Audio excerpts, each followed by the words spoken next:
Assalamualaikum warahmatullahi wabarakatuh. Kembali lagi di channel Hadi Cibeet. Di video kali ini saya akan melanjutkan kisah yang berjudul Susuk Darah. Jika kalian belum nonton part sebelumnya, baiknya tonton dulu agar nyambung dengan alur ceritanya. Cerita ini ditulis oleh Novi Purwanti. Jika kalian ingin membacanya secara langsung, nanti saya kasih linknya di deskripsi. Sebelum lanjut videonya, buat kalian yang belum subscribe ke channel ini, mari bantu klik tombol subscribe-nya dan nyalakan lonceng notifikasinya agar kalian tidak ketinggalan cerita terbaru dari channel ini. Dan kalau kalian suka dengan cerita yang saya bagikan, silahkan klik tombol like-nya dan bantu share video ini sebanyak-banyaknya. Agar kalian tidak penasaran, yuk langsung aja kita mulai ceritanya.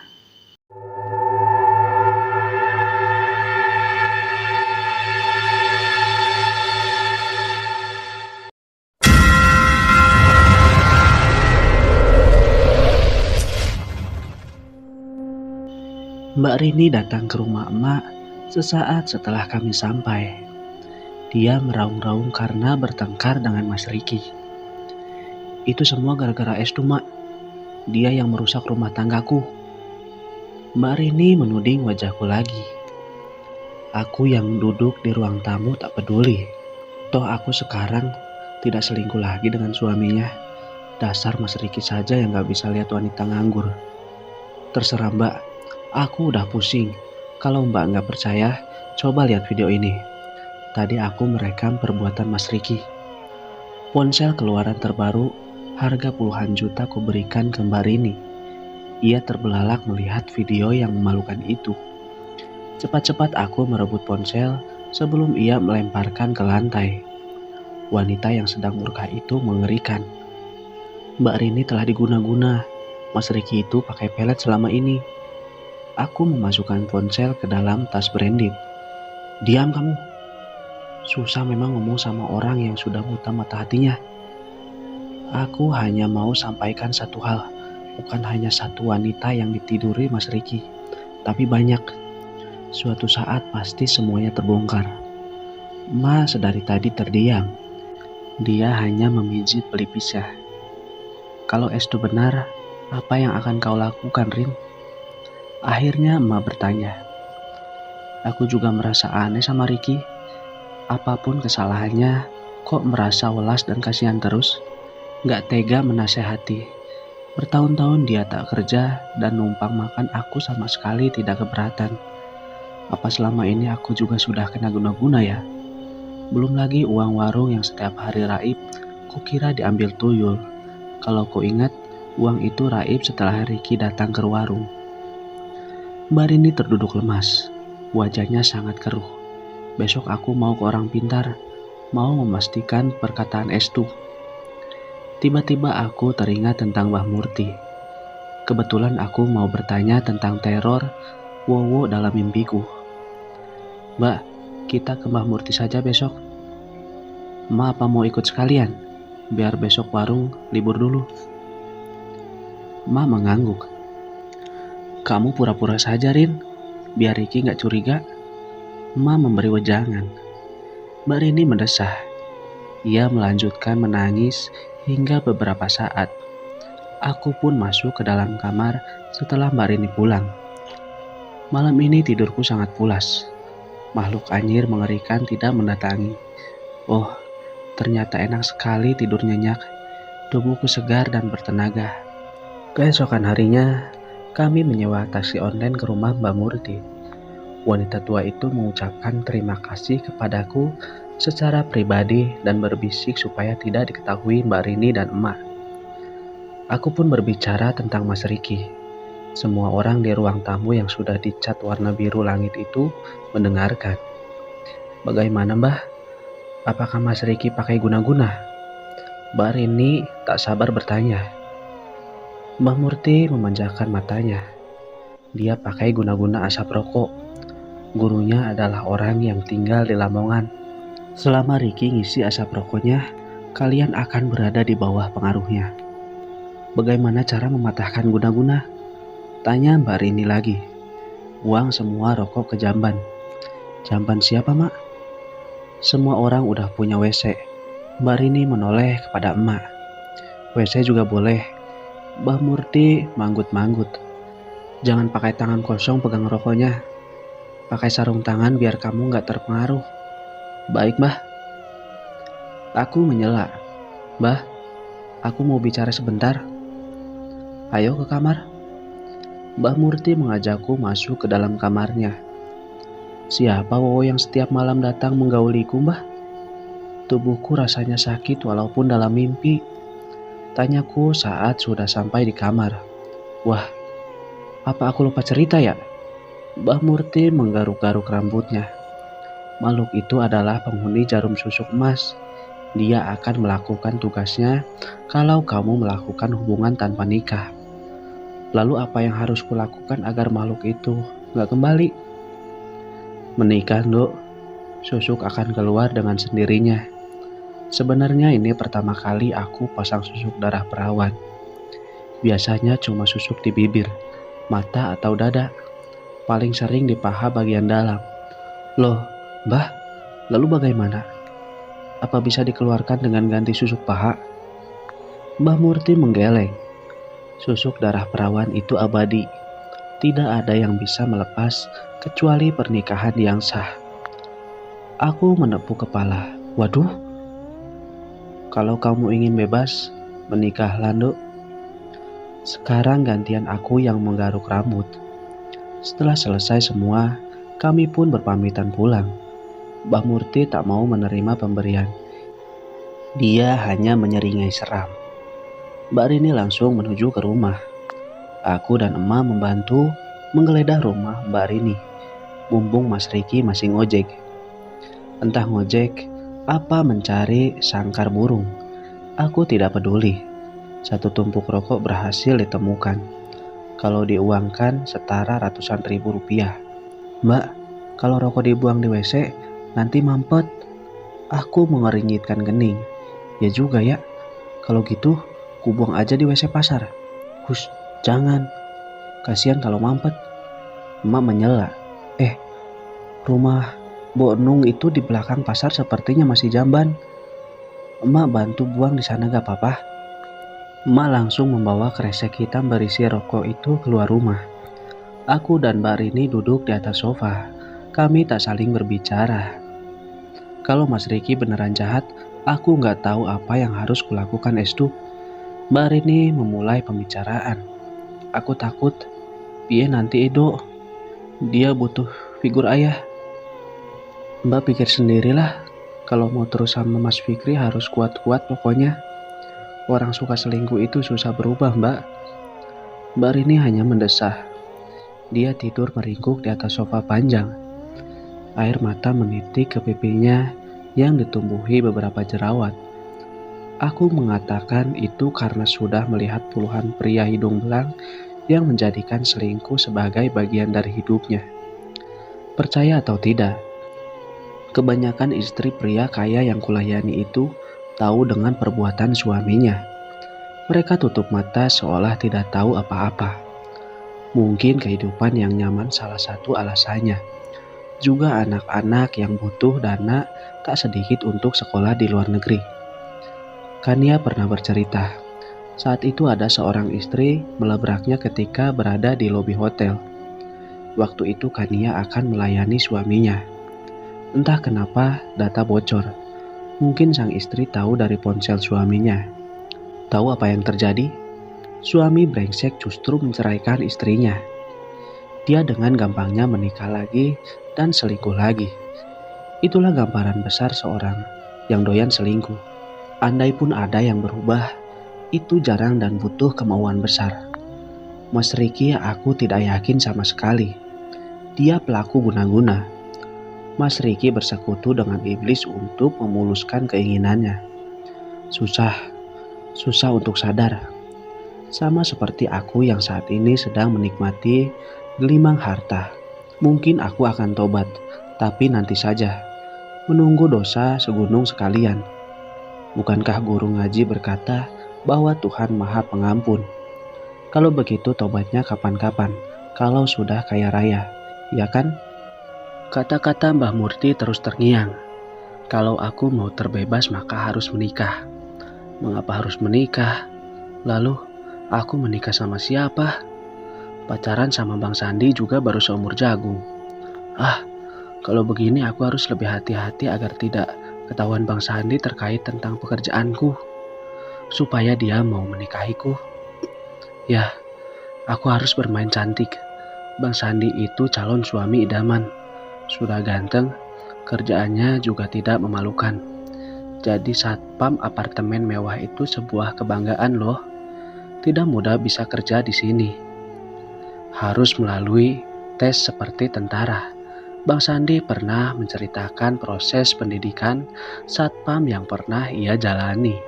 Aku keluar kamar. Malam ini suasana tampak lenggang. Emak sepertinya sudah tidur. Kulirik jam dinding baru pukul 11 malam.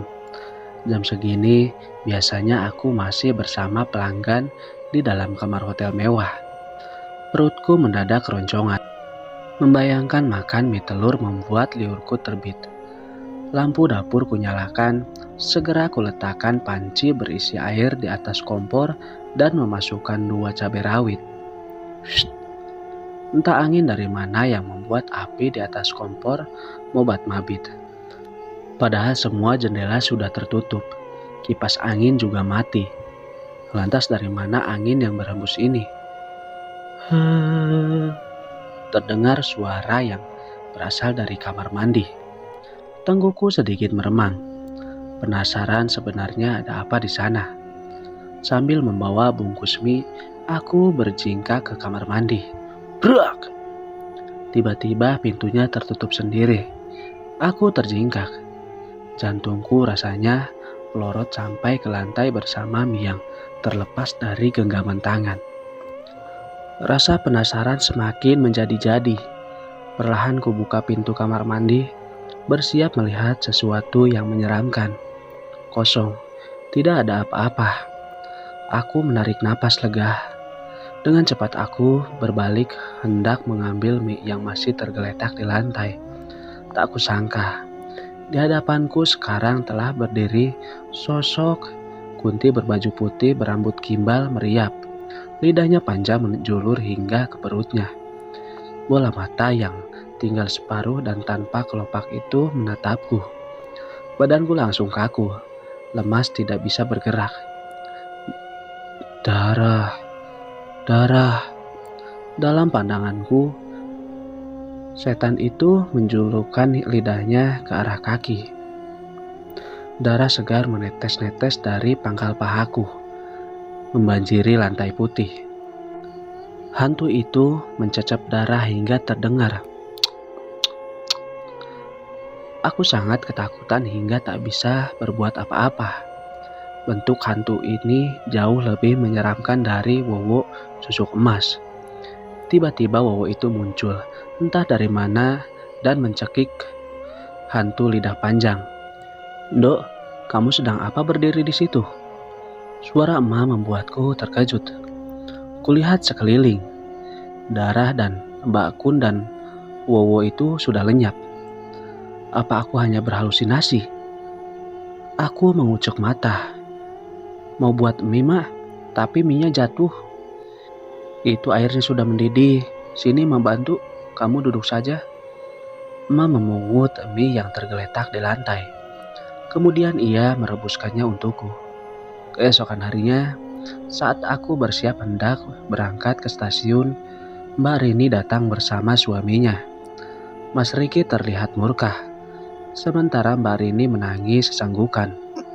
Aku keluar dari kamar dan melihat keributan yang terjadi di ruang tamu. Itu dia biang keroknya. Mas Riki menderap ke arahku dan mencengkram kaos yang kupakai.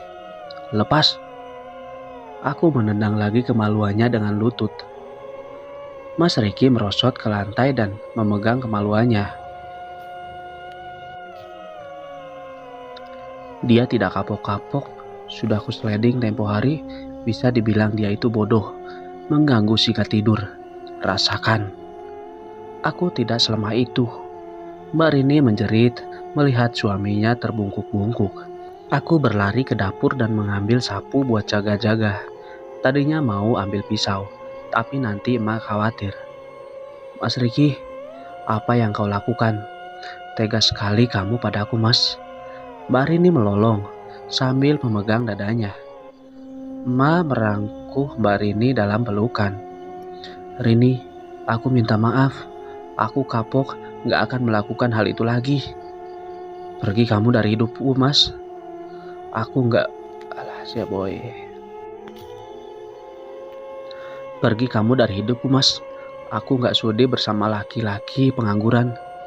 Jangan-jangan kamu dari dulu pelet aku agar mau sama kamu. Sekarang setelah guna-guna luntur, melihatmu aku jijik, Mas. Mbak Rini menghapus air matanya. Dia berkacak pinggang kepada Mas Riki yang berusaha berdiri. Ceraikan aku. Rini, Mas Riki berteriak. Aku gak butuh manukmu yang najis itu, Mas. Kurang aja kau bajingan. Kau yang bajingan. Prang. Suasana benar-benar panas. Emak mengambil pot tanaman hias di depan rumah, lalu membantinya di ruang tamu. Tanah berhamburan, pun dengan pot tanamannya. Cukup semua. Kami terdiam. Emak tidak pernah semarah ini. Wajahnya memerah. Dia benar-benar murka. Riki, aku merestui kamu menikah dengan Rini karena kulihat kamu pekerja keras, walau buruh pabrik gaji gak seberapa. Aku bangunkan Rini rumah. Aku subsidi keluargamu sampai sekarang. Tega sekali kamu memperlakukan Rini seperti ini. Aku sebagai ibu kandung Rini tidak terima. Kalau kamu cuma laki-laki pengangguran, aku masih toleransi. Aku bisa menghidupi anak dan cucuku sendiri. Tapi kamu malah mengunjak, main serong kemana-mana. Hari ini kau angkat kaki dari rumahku. Sana, balik sama emakmu. Mas Riki terbelalak mendengar perkataan emak. Tangannya terkepal erat. Dia tertawa terbahak-bahak sampai kami semua melongo melihatnya. Apa dia kena penyakit gila karena sudah tidak dibutuhkan oleh istri dan mertuanya? Rasakan itu, lelaki mesum. Mak, Rini, perlu kalian tahu, salah satu pasangan selingkuhku adalah Estu. Aku yang mengambil keperawanannya. Oh, enak sekali rasa Estu sampai aku ketagihan. Jauh beda sama punya Rini yang becek dan longgar. Hahaha. Mas Riki melanjutkan tertawanya. Sapu yang kupegang jatuh bergemelontong. Sebelum aku membalas perkataannya, Mas Riki membacot. Lihat Estu sekarang. Dia pergi ke Jakarta buat jadi pelacur. Sama Kania temannya itu. Mereka menjual diri demi uang. Estu jauh lebih rendah daripada aku. Kamu minta cerai. Oke, aku kabulkan. Aku talak 3 sekalian. Dasar istri tak berguna. Sudah jelek, rasanya becek. Menyesal aku nikah sama kamu. Mas Riki tertatih meninggalkan kami yang masih terpaku. Jangan bawa motorku, dasar gembel. Itu motor aku yang kubeli. Tak kusangka Mbak Rini mengejar Mas Riki yang sudah memasukkan anak kunci ke motor metik terbaru. Memang motor itu dibelikan emak untuk kerja ngojek Mas Riki. Motor lamanya sudah tidak layak pakai. Mbak Rini mengambil kunci dari tangan Riki. Dia berkacak pinggang dan melotot. Aku akan urus surat cerai. Pergi sana kamu. Manukmu juga aku gak doyan. Sudah kecil, jamuran lagi. Siapa yang sudi cuy? Mbak Rini meludah ke tanah. Mas Riki misu-misu dan pergi dengan wajah merah. Mbak Rini berderap mendekatiku. Aku yang mengintip dari ambang pintu merasa sangat merinding. Emak dan Mbak Rini kalau marah semengerikan mak lampir. Estu, kamu tega sama Mbak. Aku gak mau melihat wajahmu lagi. Setelah berkata singkat, Mbak Rini pergi sambil menggeber motornya. Kini tinggal emak dan aku di rumah. Beberapa tetangga kepo berkerumun di luar. Mak, aku memanggil emak dengan lirih. Apa benar kamu selingkuh sama Riki? Suara emak bergetar hebat. Aku dalam pengaruh guna-guna, Mak. Makanya aku ke Jakarta untuk menghindari Mas Riki. Maafkan aku, Ma. Air mata mulai menetes di pipiku. Aku memegang tangan Emma, tapi Emma menepisnya kasar. Apa benar kamu ikut Kania? Kerja di salon? Lidahku kalu. Aku, aku, kamu jual diri, Estu. Aku hanya terdiam. Air mata terus berlolosan. Aku menghapusnya, tapi keluar lagi dan lagi. Pergi kamu. Kamu bukan anak Ma lagi. Ma berbalik dan masuk ke dalam kamarnya. Dia menutup pintunya dengan kasar. Ma. Aku mengejar Emma, menggedor pintunya. Sia-sia. Sudah 15 menit berlalu dan Emma tidak mau membuka pintu. Hatiku sakit sekali. Kenapa mereka tega sama aku? Baiklah kalau begitu. Semua menganggapku rendah hanya karena pekerjaanku. Bahkan emak sudah tidak mengakuiku sebagai anak. Buat apa aku di sini? Mendingan ke Jakarta bersenang-senang dengan uang yang kuhasilkan. Aku segera masuk ke dalam kamar dan mengambil tas. Siang ini kereta mengantarkanku kembali ke Jakarta. Persetan dengan emak dan Mbak Rini, aku sudah tidak peduli lagi. Setibanya di apartemen, aku langsung melembur tidur selama 7 jam. Sekarang sudah pukul 8 malam. Kania masih belum kembali. Dia rupanya dapat suami kontrak yang booking khusus selama 3 bulan. Suaminya adalah bule Eropa yang ingin membeli tanah di Indonesia. Untuk memudahkan rencananya, bule harus menikahi WNI dan baru bisa membeli aset. Perutku lapar saat bangun. Puluhan panggilan tak terjawab dari Bang Sandi membuatku terjaga. Terakhir kali mengabari adalah saat aku berada di dalam kereta. Aku bercerita kalau telah diusir oleh emak karena fitnah kakak ipar. Telepon berdering lagi. Aku segera menekan tombol hijau. Suara Bang Sandi terngiang di telinga. Estu, kamu baik kan? Aku barusan bangun tidur, Bang. Capek banget badan dan pikiranku. Lapar juga. Tunggu, aku akan ke sana bawa makanan. Kamu pesan apa? Nasi bebek goreng aja, Bang. Ya tunggu sebentar. Bang Sandi pun memutuskan hubungan. Aku terhuyung ke kamar mandi dan membersihkan diri. Keramas dan memakai lulur sebentar. Siapa tahu malam ini akan jadi malam yang indah untukku dan Bang Sandi. Siapa yang tahu? Pertengkaran dengan emak membuatku sedih. Aku berusaha menghubungi nomor emak dan Mbak Rini, tapi nihil. Sepertinya mereka memblokirku. Oh, kejam sekali. Air shower hangat membasahi tubuhku. Tak bisa menghilangkan keruwetan yang bercokol di dalam kepala. Semua masalah ini gara-gara Mas Riki. Mampus saja sana kamu, Mas. Aku menjambak rambut hingga terasa sakit. Semuanya sudah terlanjur. Sekarang aku tidak punya keluarga lagi. Hanya bisa mengandalkan diri sendiri. Sementara akan kucari uang sebanyak-banyaknya. Setelah itu aku mau beli unit apartemen dan buka usaha. Masakanku lumayan enak.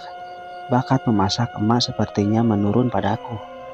Setelah selesai mandi, aku memakai piyama di atas lutut dan membungkus rambut menggunakan handuk. Bersamaan dengan keluar dari kamar mandi, pintu apartemen diketuk. Pasti itu Bang Sandi. Ku buka pintu apartemen dan tersenyum pada sosok gagah yang memakai jaket hoodie di depanku. Dia membalas senyumanku dengan kikuk. Lelaki manapun akan salah tingkah bila menghadapi wanita baru selesai mandi dengan air yang menetes-netes. Aku yakin jantung Bang Sandi saat ini sedang berdegup kencang. Masuk, Bang. Aku mempersilahkan Bang Sandi masuk. Kresek yang mengeluarkan aroma harum masakan menggelitik indera penciumanku. Apakah malam ini aku harus memiliki Bang Sandi? Wajahnya yang memerah terlihat menggemaskan.